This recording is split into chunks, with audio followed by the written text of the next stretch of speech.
আমাদের দেশের রাজা, তার কোনো চিন্তা ভাবনাই নাই, সে তো যায় প্রোটোকল দিয়া। এমনিতে আমরা বছর বছর ট্যাক্স দিতেই আছি, এখন আমাকে কর দিয়া তারপরে চলতে হইব। একটা অপরাধের মতো, মানে তোমরা কাজ করে খাও কেন, তোমরা ডাকাতি করে খাও, এরকম সরকার চাইতাছে। বাস্তব কথা এইটাই। এরপরে অটো গাড়ির একটা লাইসেন্স করে দেও, এই লোকেরা বা কি করে খাইবো?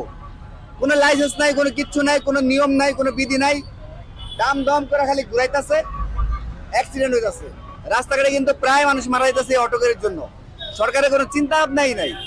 এখন ব্যাট বাড়াইবো কি, এখন ডাইরেক্ট কয়ে দিতেছে অগ্রিম তাকে ট্যাক্স এক্সট্রা দিতে হইব, অগ্রিম এক্সট্রা ট্যাক্স দিতে হইব। আমাদের নাই ইনকাম, তারা আমাদের মাথার উপরে জোর করে একটা ট্যাক্স চাপায় দিতে যেত।